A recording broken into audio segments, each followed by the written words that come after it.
Le voyage de Paul se poursuivit. Un matin, la grande montagne de l'Olympe se dressa devant lui fièrement. Pour les Grecs, elle était la demeure des dieux. Paul arrivait à Athènes. L'aventure continuait, mais ce n'était pas facile. Cette fois, Paul était seul, sans ses amis, car il avait dû fuir à nouveau devant les menaces. Comment allait-il être accueilli ici? La ville d'Athènes était remplie de temples dédiés à des dizaines de dieux. Comment allait-il leur parler du Dieu unique? Comment allait-il leur transmettre le message de Jésus? Paul était si fatigué. Mais il fallait continuer sa mission, car il désirait porter le message à tous les hommes de la terre. C'est ce qu'il avait dit devant tous ses frères à Jérusalem. Frères, écoutez-moi. Jésus est venu pour les hommes du monde entier, pour les Grecs, les Juifs, les païens, les femmes et les esclaves. C'est jusqu'aux extrémités de la terre que je porterai le message. C'est ma mission. Non, ce sont des païens. Ils ne sont pas comme nous. Le frère a raison, ils ne connaissent pas nos lois. Ils sont impurs, qu'ils se conforment d'abord à la loi de Moïse. Mais Frères, leur cœur est pur car ils ont la foi. Dieu ne fait aucune distinction entre les hommes. Il leur a donné l'Esprit Saint, tout comme à nous. C'est par la grâce du Seigneur Jésus que nous sommes sauvés, et eux aussi. Oui, que Paul continue sa mission auprès des païens. oh, merci mon Dieu. Au souvenir de ses frères de Jérusalem, Paul retrouva son énergie et il alla parler aux Athéniens. Mais ces derniers avaient tant de dieux qu'ils ne voulaient pas entendre que Dieu est unique. Frères, écoutez. Jésus a dit Ah, mais qu'est-ce qu'il raconte celui-là? « Je suis venu pour les hommes du monde entier. » Et Jésus a dit « Qui m'a vu, a vu. » La nuit tomba à Athènes, mais pas sur l'espoir de Paul. Il ne se découragea pas et un matin, voici ce qu'il découvrit. Tiens. Agnostos Théo.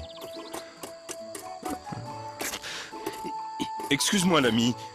Sur cet autel, il est bien écrit en grec « Au Dieu inconnu », n'est-ce pas? Oh, bah t'es pas d'ici, toi. T'es pas né de la cuisse de Zeus, on dirait. Tu sais donc pas qu'il existe des milliers de dieux. Il y en a partout, au ciel, sous terre, d'une extrémité à l'autre du monde. Il y en a tant qu'on les connaît pas tous par leur nom. Et ben cet autel, c'est pour en oublier aucun. Comme ça, on les honore tous. Sinon, ils pourraient se fâcher, hein. Hé, ils sont susceptibles. Ils pourraient nous faire du mal. Cet autel, c'est le plus important de toute la ville. Ah. Oh. Oui. Bonne journée l'ami. Bonne journée. Bonne journée. Au revoir, étranger. Alors Paul retourna sur l'agora parmi les passants et les philosophes. Dis-moi, Cratès, qui est ce perroquet là-bas? C'est un prêcheur de divinités étrangères. Il parle très mal. Quelle voix boue! Oh. Il annonce un nouveau dieu nommé Jésus. Et il y a aussi une femme. Zénon, quelle est cette déesse dont il parle? Ah, je crois, c'est résurrection, je vais lui demander. Bah, inutile de s'embêter avec des amateurs. Athéniens, je viens vous annoncer une bonne nouvelle. Jésus est ressuscité. Qu'est-ce que cela veut dire? Quels sont ces étranges propos que tu enseignes? Viens t'expliquer devant l'aéropage.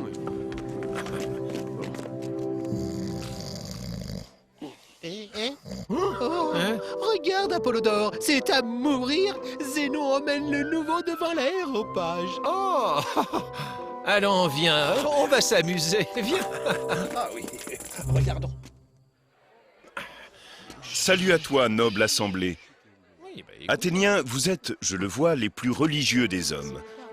En parcourant votre ville, j'ai trouvé un autel avec l'inscription « Au Dieu inconnu ».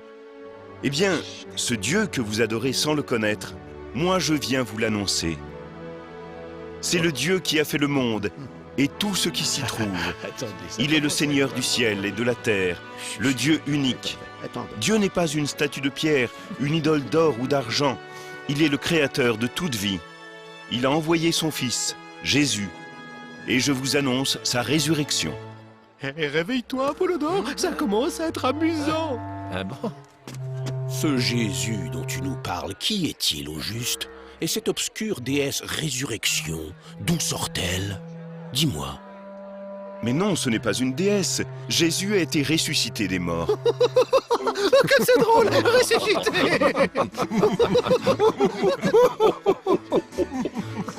Ce pauvre fou a perdu la tête. Je vais intervenir avant qu'il ne soit complètement ridicule. Regarde l'artiste. Oh, très cher ami, tu nous as tous illuminés par ta grande sagesse.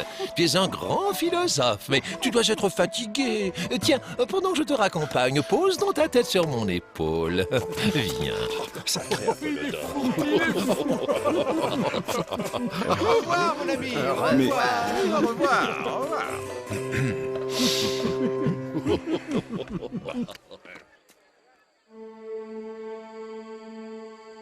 Le soleil se coucha sur Athènes et la tristesse de Paul. Mais tout à coup, Paul. Oui, Paul, je me présente. Je m'appelle Denis l'Aéropagite. Ah. Oui, je te reconnais. Tu étais parmi... Les philosophes, oui. Mais certains ont cru en tes paroles. Je les ai réunis chez Damaris. Veux-tu me suivre? Oui. Nous t'attendons tous avec impatience, car tes paroles de sagesse nous ont ouvert le cœur.